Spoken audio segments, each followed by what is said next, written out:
آگے ارشاد فرمایا احرص علی ما ينفعک، تم اس کی حرص اپنے اندر پیدا کرو جو تمہیں نفع پہنچائے، تم اس کی حرص اپنے اندر پیدا کرو جو تمہیں نفع پہنچائے۔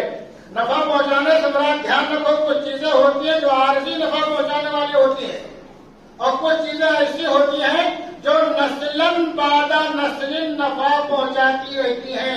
یہ علم انہی چیزوں میں سے ہے جو نسلاً بعد نسل نفع پہنچانے والی ہے۔ مال و دولت آج ہے کل نہیں ہے، بعض دفعہ باپ کی زندگی میں پوری پڑا، تو اللہ کا ارشاد کیا ہے کہ ان چیزوں کی حرص کرو جو تمہیں نفع پہنچانے والی ہو۔ اور آگے ارشاد ہو واستعن باللہ ولا تعجز، اور اللہ سے مدد مانگو، ہار مت مانو، جوا مت رکھو، شکست کا احساس اپنے اندر بتانے دو، محنت کرتے رہو، محنت کرتے رہو۔ اب اس زمانے میں جو سب سے اہم چیز ہے وہ یہ ہمارے نونہالوں کو آگے بڑھنے کے لیے جو چیز رکاوٹ بنتی ہے کیا؟ مالی پریشانی، مالی پریشانی۔ کیونکہ اس زمانے میں دو چیزیں بہت مہنگی ہیں، ایک تو تعلیم ہے اور ایک علاج ہے۔ اگر کسی کے گھر میں کوئی بیمار پڑ جائے تو بعض دفعہ گھر بھی بک جاتا ہے، ساری پراپرٹی بک جاتی ہے، دنیا بھر کا قرض ہو جاتا ہے، پھر بھی بعض دفعہ مریض ٹھیک نہیں ہوتا اور دنیا سے رخصت ہو جاتا ہے، اتنا مہنگا علاج ہے۔ ایسے ہی تعلیم ہے، تعلیم بہت مہنگی اس زمانے میں ہے۔ اب ہمارے نونہال اس مہنگائی میں بعض دفعہ ان کے پاس فیس بھرنے کا پیسہ ماں باپ کے پاس نہیں ہوتا ہے۔ کچھ سمجھدار ماں باپ ہوتے ہیں تو قرضہ پانی لیتے رہتے ہیں، کچھ اور زیادہ ہمت کرتے ہیں تو بعض دفعہ اپنا مکان بیچ کے بھاڑے کے مکان میں چلے جاتے ہیں کہ میرے بیٹا جو کمائے گا تو اس سے کئی گنا زیادہ خرید لے گا۔ اور کچھ لوگ ایسے ہیں جن جو کثیر العیال ہوتے ہیں وہ ہمت نہیں جٹا پاتے ہیں کہ ہم اپنا مکان بیچیں، گرو رکھیں یا اتنا زیادہ قرضہ لیں کہ اور بچوں کے خرچات پھر کیسے پورے ہوں گے۔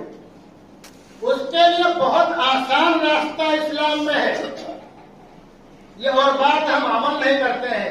رسول اللہ صلی اللہ علیہ وسلم کی زندگی دیکھو، آپ کی زندگی دیکھو۔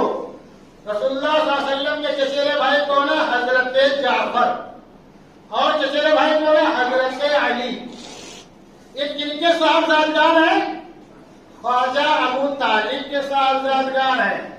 خواجہ ابو طالب کچھ مالی تنگی کے شکار تھے، تو حضور صلی اللہ علیہ وسلم نے اپنے چچا حضرت عباس رضی اللہ تعالیٰ عنہ سے کہا کہ چچا کے ایک بیٹے کی آپ کفالت کر لو، ایک کی میں کفالت کر لیتا ہوں۔ تو حضرت عباس رضی اللہ تعالیٰ عنہ نے حضرت جعفر رضی اللہ تعالیٰ عنہ کی کفالت کی، اور خود سرور کائنات نے حضرت علی رضی اللہ تعالیٰ عنہ کی کفالت کی۔ بالکل بچپنے سے ان کی دیکھ ریکھ کی، کھانے پینے کا انتظام کیا۔ اور اس کے بعد ایک وقت ایسا آیا کہ اپنی سب سے چہیتی بیٹی کو حضرت علی رضی اللہ تعالیٰ عنہ کی نکاح میں دے دیا، اور ان کا گھر بھی بسایا، ان کا گھر بھی بسایا۔ تو ہمارے سامنے تو نمونہ موجود ہے، اللہ کے پیغمبر صلی اللہ علیہ وسلم کی زندگی موجود ہے کہ ہمارے اعزاء اقربا میں سے اگر پریشان حال لوگ ہیں، اگر ہم نے ان کے چولہا جلنے کا انتظام کر دیا، ان کو ہم نے کپڑا گفٹ دے دیا، ان کو ہم نے عیدی گفٹ دے دی، تو وہ تھوڑے وقت کے لیے کام آنے والی چیز ہے۔ لیکن اگر ہم نے اپنے غریب رشتے دار کے کسی بیٹے کے بارے میں کہہ دیا کہ ہم اس کی تعلیم کا پورا خرچہ اٹھائیں گے، تو کیا ہوگا؟ علامہ سیدنا ندوی رحمۃ اللہ علیہ نے بہت کہ غریب طالب علم کو تعلیم کے زیور سے آراستہ کر دو، ایک غریب طالب علم کو تعلیم کے زیور سے آراستہ کر دو تو پھر اس کی دوسری تیسری نسل میں کوئی غریب باقی نہیں رہے گا، کوئی غریب باقی نہیں رہے گا۔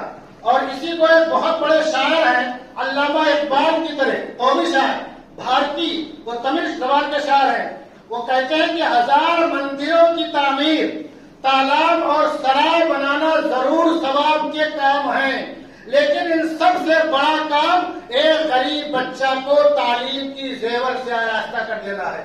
اور یہ حقیقت ہے، اگر آپ نے کسی ایک کو بھی تعلیم کے زیور سے آراستہ کر دیا تو انشاءاللہ اس کے گھر سے غربت 2-4-5 سال میں دور ہو جائے گی اور اس کی نسلیں بھی انشاءاللہ خوشحال رہیں گی. لیکن ہم کیا کرتے ہیں؟ ہم خالی کچھ عید میں دے دیں گے، کچھ رمضان میں دے دیں گے، بقرعید میں گوشت بھجوا دیں گے، اور ان تمام مقامات پر جہاں روپیہ پیسہ خرچہ کرنے کی کوئی ضرورت نہیں ہے، کوئی ضرورت نہیں ہے.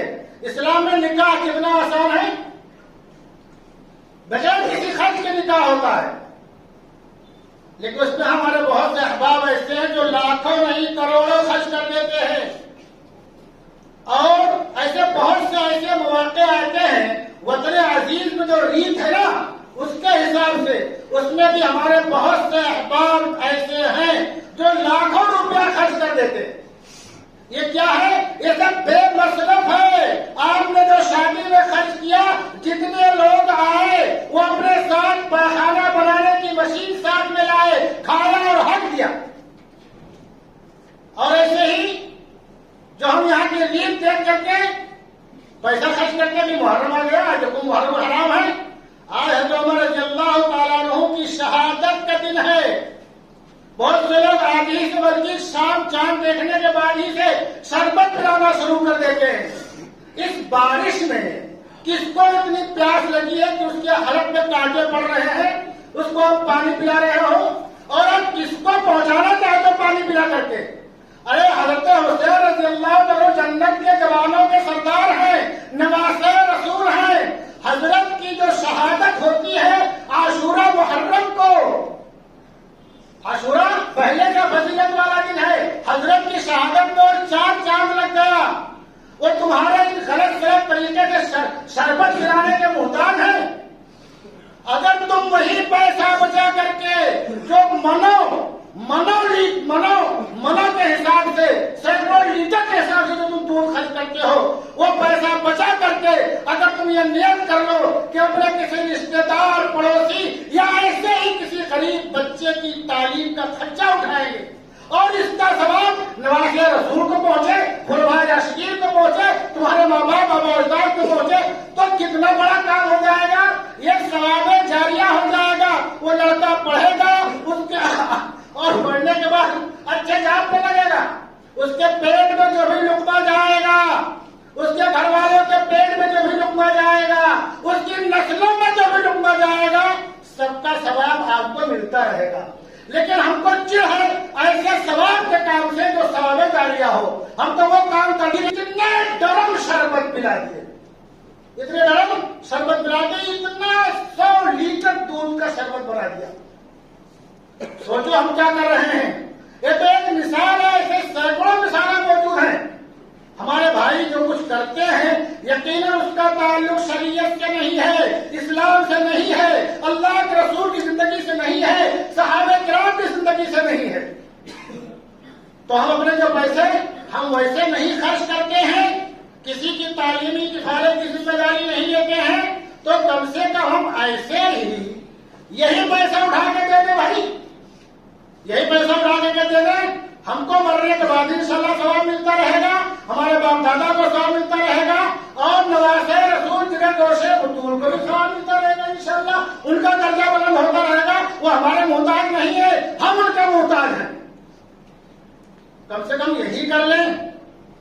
ہم یہ عہد کریں کہ اپنے پیسوں کو فضول ضائع نہیں کریں گے. شادی بیاہ میں، دیگر ریت رواج میں وہ سارے پیسے بچا کر کے ہم اپنے قوم کے غریب ہونہار طالب علم کو پڑھائیں گے اور آگے بڑھانے کی کوشش کریں گے.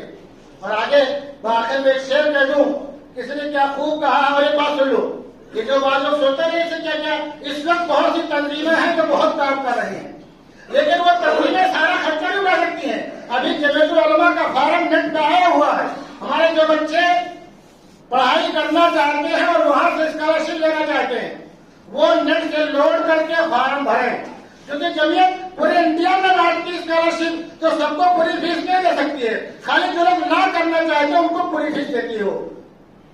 تھوڑا بہت میں دیتی 15,000 20,000 10,000 کچھ تو آپ کی فیس کا حصہ ادا ہو جائے گا. اسی طریقے سے ناگپاڑا پہ ایک طرح سے خدمت ٹرسٹ, وہ تو MBBS کرنے والوں کو بہت بھاری پیسہ دیتی ہے اور زکات کی رقم سے دیتی ہے. ہمارے بہت سے لوگ نہیں لیتے ہیں, جب نے کبھی زکات لی تو زکات دیتے ہیں. آپ کا بچہ بالغ ہے اور آپ پوری فیس بھرنے کی طاقت نہیں رکھتے ہو, آپ کش بکش میں مبتلا, ہم کیا کریں؟ آپ کا بچہ والد ہے, وہ لے سکتا ہے وہ رقم. اور وہ لوگ یہ بولتے بھی ہیں کہ جب تم کمانا تو واپس کر دینا. مطلب لازمی واپس کرنا نہیں ہے, تمہارے زمین پر ہے تم واپس کر دینا تاکہ دوسرے غریب بچوں کے کام آئے. اسی طریقے سے ایک ٹرسٹ کی خیر امت ٹرسٹ, بہت پہلے کی بات ہے, لڑکے نے مجھے فون کیا کہ مولانا فیس 25,000 بچ رہی ہے, اگر نہیں جمع کروں گا تو ہاسپٹل نہیں ملے گا. بڑا اچھا لگا تھا پڑھنے میں. یہاں ایک بہت مخیر شخصیت, ہم نے اسے تذکرہ کیا اتفاق سے, انہوں نے دوسرے کچھ کرو میرے لیے, مولانا کچھ کرو ہمارے لیے. تو ہم نے فون کیا خیر مت ہارون موزہ والے کو, یہ بتا رہا ہوں میں لوگ کیسے کیسے خدمت کرتے ہیں. ان کو بتا بھائی لڑکا ایسے ایسے ہی ہے, اس کو فیس کی ضرورت ہے. بولے ٹھیک ہے لڑکوں کو بھیجیے آپ. اب وہ لڑکا جب دوسرے دن آفس کے نیچے پہنچا تو مجھے فون کرتا ہے کہ مولانا فون کر دیجیے آپ. میں نیچے پہنچ گیا ہوں, آفس میں جانے والا ہوں.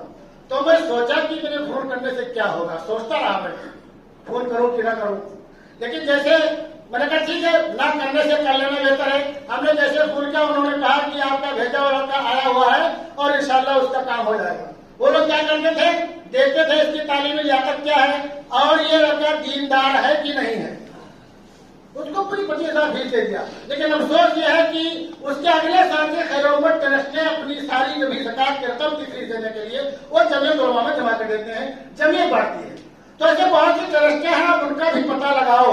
اگر آپ کو نہیں معلوم ہے, جن لوگوں کو معلوم ہے وہ اپنے دوسرے بھائیوں کو, رشتے داروں کو بتائیں اور ان کی مدد کریں. یہ بہت بڑی خدمت ہوگی قوم کی.